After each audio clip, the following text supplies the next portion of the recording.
เอาตอนนี้พ่อใหญ่ก็เตรียมยับรถใส่แล้วพี่น้องยับรถแก่เข้าแล้วพี่น้องเลยผู้เดียวเพิ่นเลยละมื้อนี้นะมีแต่เฮามาซอยเพิ่น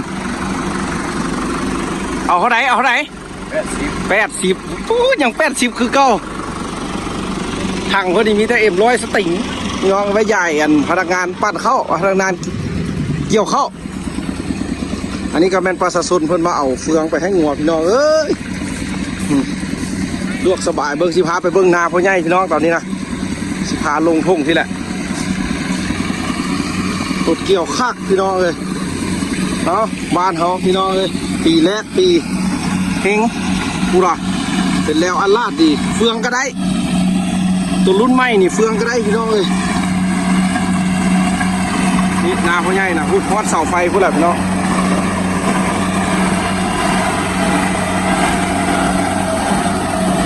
นาพ่อใหญ่ให้ใหญ่เลยพี่น้องเลยกูล่ะยาวอันลาดกูล่ะได้จังไหนสิฮอดซีเป่าเลยได้พี่น้องเลย2 คลองกับให้1นี่เตรียมมาลัดหนูพ่อใหญ่นี่พ่อใหญ่ก็ลงมานาเพื่อเองพี่น้องเอ้ยคักสุดยอด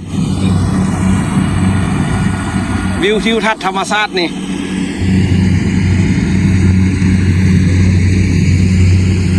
พี่น้องเลยรถมาแก้เอารถอยู่กลางทงพี่สบายแล้วมืออื่นก็มีแต่ตากเข้าเฟืองนี่บ่เอาที่เฟืองนี่ผู้ใดจักได้แล้วมาเอารถเนาะ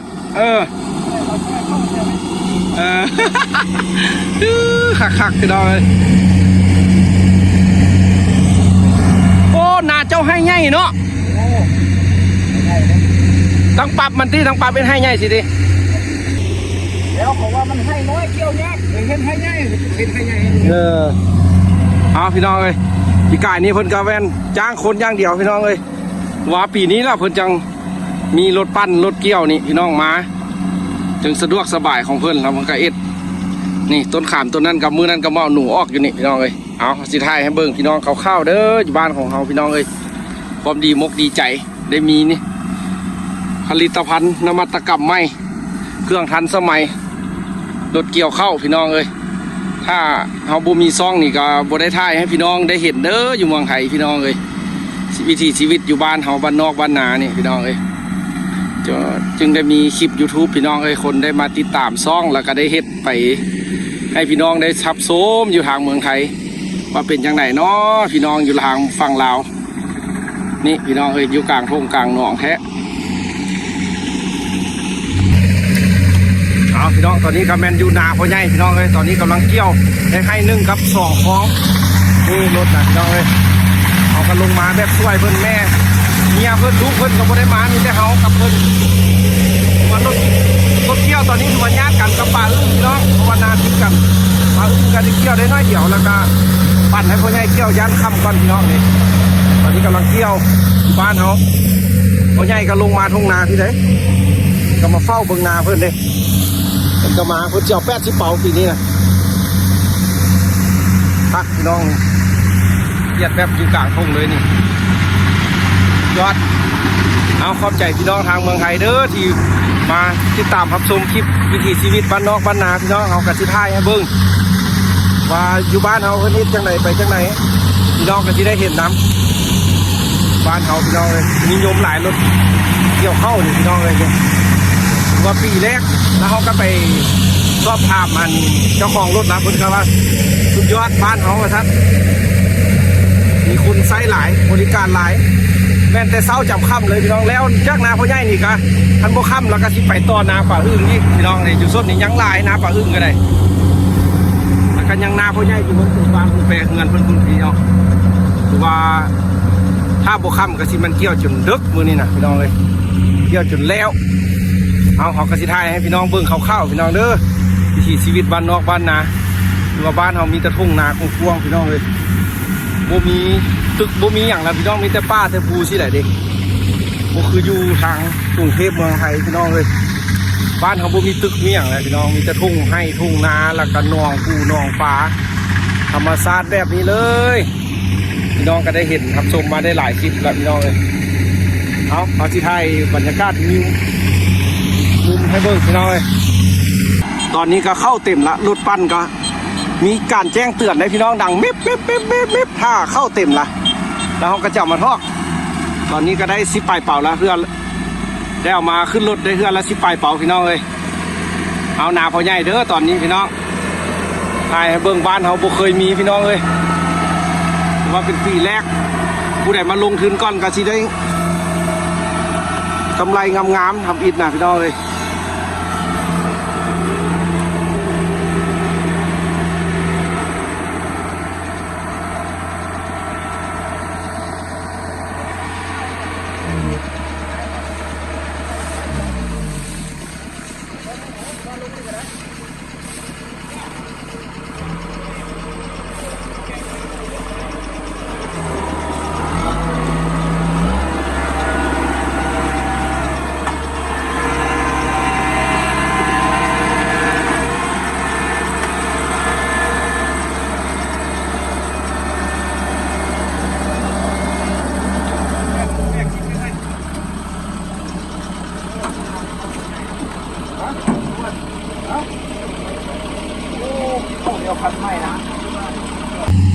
พี่น้องเลยตอนนี้ก็เรียบร้อยนะ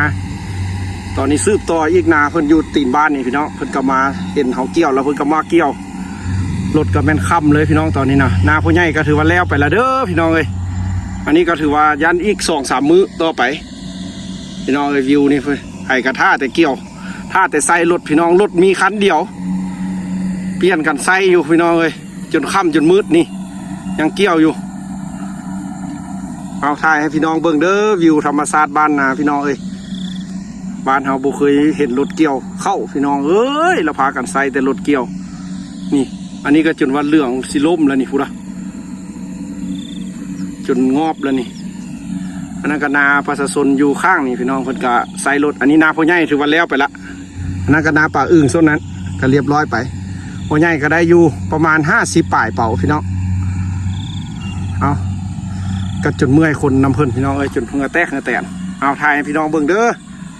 วิถีชีวิตบ้านนอกบ้านนาพี่น้องเอ้ยแล้วนาพ่อใหญ่แล้วบัดนี้นาเพิ่นอยู่หม้อนี่ก็ปั่นต่ออีกนาป่าอึ่งกับซีเมนต์มืออื่นเข้างามขนาดแถวนี้พี่น้องจุดเป็นนั้นงูนเลยสุดยอดเลยเข้าพี่น้องนาขี้งัวขี้ควายแท้ๆเลยนี่พี่น้องคือว่าเรียบร้อยนาพ่อใหญ่เดี๋ยวสิไปสัมภาษณ์เพิ่นอันนี้ก็เป็นนาเพิ่นบัดได้จากเปาะขึ้นรถเรียบร้อยละไปสระพ่อใหญ่ฮะอยู่ตรงรถโอ้กล่าวอาหารตูดไทย เขาแล้วเราค่อยมาใหญ่พ่อใหญ่ก็ออกรถละพี่น้องเดี๋ยวเมื่อเอาเข้าขึ้นบัดนี้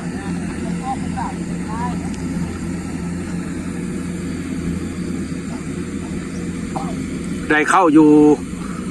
ประมาณ50พี่น้องบอกเขาบ่ได้นับแน่นอนเลยประมาณ50เข้าเพราะว่าได้เอามาใส่5เที่ยวอันโบ50ก็มัน60อันนี้นาอีกประชาชนหนึ่งพอดีมื้อนี้คือจิแมนดึกเลยพี่น้องนี่ก็เกี่ยวอีกตัวนี้ชีวิตบ้านนาพี่น้องเอ้ยค่ำมืดเลยตะเวนตกดินละบ้านเฮาโคตรนิยมเข้าเกี่ยวเลยพี่น้องเอ้ยบ้านนี้นะผู้ใดก็มีแต่ใส่รถจะว่าบ่ได้อยู่ได้เสาเลยมันก็ได้คือสิแม่นดึกพุ่นล่ะนี่สิแล้วนี่พี่น้องเอ้ยกับเพิ่นมักได้รถเกี่ยวนี่เพิ่นว่าเกี่ยวกลางคืนเพิ่นว่าคักว่าซะนั่นว่าไปเกี่ยวมาหลายละเกี่ยวกลางคืนมันคักมันบ่ฮ้อนก็ถือว่าแล้วนาพ่อใหญ่ขนขึ้นแล้วก็ค่ำแล้วพี่น้องค่ำมืดแล้วนี่แล้วก็ประชาชนก็เกี่ยวต่ออีกย่านแม่นมืดพี่น้องมื้อนี้น่ะสุดยอดบ้านเฮาพี่น้องโอ้สันท่านจะมีรถเกี่ยวแนวนี้โดนนี่เดี๋ยวจะแม่นเจ้าของรถก็สิได้เงินได้คำพี่น้องเอ้ยแล้วก็เจ้าของนาก็สิได้สะดวกสบายเฮ็ดให้เฮ็ดนาก็สิง่ายขึ้นอยู่บ้านเฮาเมืองลาวพี่น้องเอ้ยเฮาก็ถ่ายให้พี่น้องเบิ่งพอดีสิเป็น3คลิปเด้อพี่น้องเด้อฝากเป็นกำลังใจให้เด้อชีวิตบ้านนอกพี่น้องเอ้ยขอบคุณหลายๆพี่น้องทางเมืองไทยเด้อที่ให้โอกาสถ่ายคลิปชีวิตบ้านนอกบ้านนาให้เบิ่งพี่น้องเอ้ยนี่วิวแรงๆบ้านนาเฮาดินแดนลาวพี่น้องเอ้ยขอบใจหลายๆแล้วก็เพิ่นก็มาคอมเมนต์ให้ความรู้เนาะเพราะว่าถ้าเพิ่นว่า คันมันเข้าล้นก็จะเป็นน้ำมันผู้เกี่ยวผู้เจ้าของรถหันพี่น้องผู้ขับรถเนาะพอเวลาเพิ่นฟ้าวสินะเข้าก็จะเหี้ยตกเหี้ยแต่เพิ่นว่าถ้ามันเหี้ยก็ธรรมดาบางคนเพิ่นว่านะมันก็ต้องเหี้ยได้เล็กๆน้อยๆก็บ่เป็นหยังแต่หากดีใจพี่น้องเอ้ยมีแบบนี้อยู่บ้านเฮานะนาเฮาก็แล้วอยู่เฮือนพี่น้องก็ถือว่าตากเรียบร้อยมื้อนี้นะตากแล้วก็เอาขึ้นเล้าแล้วก็ไปสีได้กินข้าวไหม้แล้วพี่น้องขอบใจหลายๆเด้อพี่น้องทางเมืองไทยที่มาติดตามซ้องชีวิตบ้านนอกบ้านนาพี่น้องเอ้ยตอนนี้ก็ค่ำมืดละแต่รถของเพิ่นยังเกี่ยวอยู่น่าจะเป็นฮอต8-9 โมงพี่น้องเอ้ยเพราะว่ามันมีคันเดียวนี้พี่น้องแล้วก็นากันหลายพี่น้องเอ้ยประชาชนเพิ่นก็ถ้าแต่รถคันเดียวพี่น้องเอ้ยเพื่อเกี่ยวถือว่าเกี่ยวอยู่เข้าอยู่ลาวเนาะเห็นเพิ่นมาเม้นถ้าอยู่เมืองไทยเพิ่นว่าไร่หนึ่ง600 บาทแต่อยู่ลาวนี่ก็สิถึกอยู่ประมาณ850พี่น้องเอ้ยเพราะว่าถ้าเป็นเงินกีบถ้าพี่น้องก็ฮู้ก็ไล่เบิ่งว่าอยู่ลาวนี่เงินกีบละแม่นไร่หนึ่ง500,000พี่น้องค่าเกี่ยวเข้าพี่น้องเอ้ยคือว่าเฮานี่เฉพาะเฮานี่ละแม่นเอาเต้นรถมาเกี่ยวเอาเต้นรถมาท่าเอาขึ้นแล้วก็เมืองเฮือนพี่น้องเอ้ยละแม่นอันเจ้าของรถละเพิ่นก็ขนให้พร้อมมาผู้เดียวก็ได้พี่น้องเอ้ยเฮ็ดนาเดี๋ยวนี้สะดวกสบายขอแต่มีดินมีดอนเฮ็ดพี่น้องเอ้ยนาก็งามได้พี่น้องนานี่นาขี้งัวแท้อยู่บ้านเฮานี่มีแต่งัวแต่ควายจังน้อยนี่เพิ่นเอาเข้าเอาเบิดแล้วเบิดกระปอยงัวปล่อยควายเด้พี่น้องเอ้ยคักบรรยากาศวิวนี่คือได้เห็นทางหลังเขานี่ก็เป็นภูเขาควายพี่น้องนี่ยาวไปจนฮอดพุ่นแหละทางแข่งบริคำไซถ้าแมนยูทางฝั่งไทยก็สิแมนมุกดาหารพี่น้องถ้าแข่งเขาอยู่นี่แล้วแมนโม่กับอันหนองคายเด้อพี่น้องเลยเขาอยู่โม่กับนครหลวงเวียงจันทร์แข่งเขาอยู่แล้วแมนแข่งเวียงจันทร์พี่น้องเลยขอบมุกขอบใจขอบบุญขอบคุณพี่น้องทางเมืองไทยหลายๆที่มาให้กำลังใจคลิปชีวิตบ้านนอกเด้อเขาก็สิถ่ายให้เบิ่งแต่สุดแต่คลิปนี้พี่น้องแล้วจากน้อยเขาก็สิได้กลับไปรัสเซียแล้วอีกแต่8-9 มื้อ10 มื้อพี่น้องเขาก็สิได้ไปรัสเซียแล้วเด้อแล้วก็สิได้ไปถ่ายคลิปวิถีชีวิตอยู่พุ่นอีกพี่น้องเอ้ยว่าสิเป็นจังไดชีวิตของเฮาอยู่รัสเซียต่อพี่น้องเด้อเอาตอนนี้ก็สิถ่ายบรรยากาศให้เบิ่งพี่น้องตอนแรงๆแล้วก็นานหันพี่น้องเพราะว่าคนมาเบิ่งหลายพี่น้องเดี๋ยวสิพาไปเบิ่งเด้อคนมาเบิ่งเข้าหลายแล้วก็เพิ่นหลายคนเพิ่นกันยังยักเอาใส่รถแด่ยักใส่คนแด่สินะเพิ่นยังบ่มั่นใจแด่นะพี่น้องเดี๋ยวสิพาไปเบิ่งคนเพิ่นหน้าเพิ่นเกี่ยวงามบ่งามปานใดพี่น้องพาไปเบิ่งเอานี่พี่น้องเอ้ยบรรยากาศก็ค่ำๆเด้อมันยักมืดเด้พี่น้องเอ้ยเฮาก็สิได้เมืองเฮือนพ่อใหญ่ก็ขี่รถเมื่อละเฮาก็ท่าเบิ่งเครื่องเบิ่งของย่านมีหยังตกเหี้ยเสียหายก็เก็บเอาแล้วก็สิเมืองเฮือนเมื่อเอาเข้าลงซอยพ่อใหญ่พี่น้องเอ้ยนี่อันนี้ก็นาอีกประชาชนนั่นอีกอันนึงนาปลาอึ้งคือว่ายังยันแม่นมืออื่นอีกพี่น้องนี่คือว่ายังหลายนาปลาอึ้งนะพูดจุดฮอตบอลรถไฟขาวๆพูดเลยพี่น้องเข้าเพิ่นน่าจะได้100 ป่าย200กระสอบพูดละเพราะว่านาเพิ่นงามหลายนี่ปลาอึ้งก็ยังบ่เมื่อได้เพิ่นก็ยังท่าอยู่นี่พี่น้องอันนี้ก็เกี่ยวคือชิแมนเดึกพูดละโซซิแล้วนี่พี่น้องเลยประมาณจักไร่ครับพวกนู้เพราะว่าเขาบ่ได้ไปถามเพิ่นเบิ่งว่านี้เพิ่นเท่าใดมีแต่ถ่ายให้เบิ่งคือว่าบ้านเขาไข่กันนิยมใส่รถพี่น้องค่ำเลยค่ำจนมืดพูดแหละที่ชีวิตเพราะเนี้ยนาเพิ่นจักไร่นี่ตัวนี้นาเพิ่นว่าเพิ่นนาเพิ่น4 ไร่4 ไร่โอ้4 ไร่ขายเฮาเลยขายเข้านี่นะหน่วยงานมาซื้อเลยอุ้ยนี่เนี่ยเจ้าของรถนี่นะโอ้ เกี่ยวขายเลยเกี่ยวขายเลยตัวนี้เจ้าของรถซื้อเลยวะนี่แม่ซื้อเลยเป่าเขาได้ละไล่จังไหนครับไล่โลนึง4,000ที่โอ้โล4,000ถ้าเป็นเงินบาทเท่าไหร่เงินบาท4,000นี่ไล่มึงดูให้เจ้าของรถเบิ้งกำลังใส่อันนี้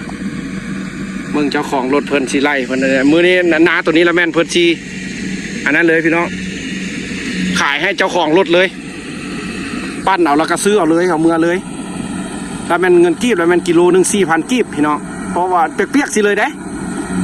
เปียกๆสิเลยประมาณ8 บาทเหรอมึง6 บาทเหรอ6 บาทกิโลนึง6 บาท6 บาท8โอ้พี่น้องเลยตัวนานี้เพิ่นซีขายให้รถเลยเจ้าของรถเลยพี่น้องกระเสียหาขึ้นรถป่าอึ้งให้ป่าอึ้งออกมาส่งเพราะว่าเพิ่นกับโบได้มีรถแก้ได้พี่น้องเพิ่นก็มีแต่รถอันนี้มาเอาขายเบิ้งพี่น้องเลยนี่เจ้าของนาเพิ่น ว่าได้ใต้ไฟแล้วพี่น้องตอนนี้นะรถนี่ได้ใต้ไฟแล้ว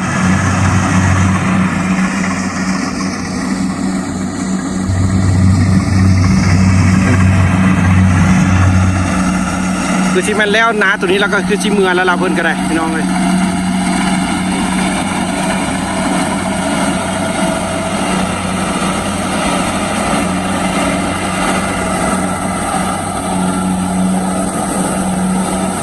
ยอด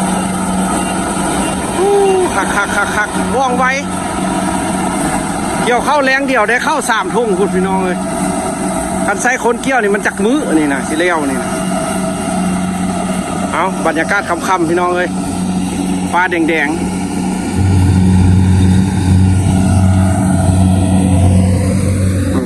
เพิ่นก็เอาเฟืองบางคนก็เอาเฟืองไปให้งัวเอาพี่น้องสำหรับคลิปนี้กะสีฝากไว้ซ้ำนี้เด้อไปเจอกันใหม่คลิปหน้าพี่น้องสิพาไปซอกอยู่หาจินอยู่ทุ่งให้ทุ่งนาเบาะจังไหนก็ติดตามให้กำลังใจต่อไปพี่น้องเฮาสิพาพี่น้องไปลุยวิถีชีวิตบ้านนอกบ้านนามีอย่างแปลกๆเขาก็สิถ่ายให้พี่น้องเบิ่งเด้อขอบใจขอบบุญขอบคุณหลายๆเด้อพี่น้องทางเมืองไทยที่ให้กำลังใจคลิปชีวิตบ้านนอกบ้านนาพี่น้องอันใดเป็นแต่แนวใดเขาก็สิอัปเดตให้พี่น้องเบิ่งเด้ออยู่บ้านเขาเอาบ๊ายบายกับฟ้าแดงๆมื้อแรง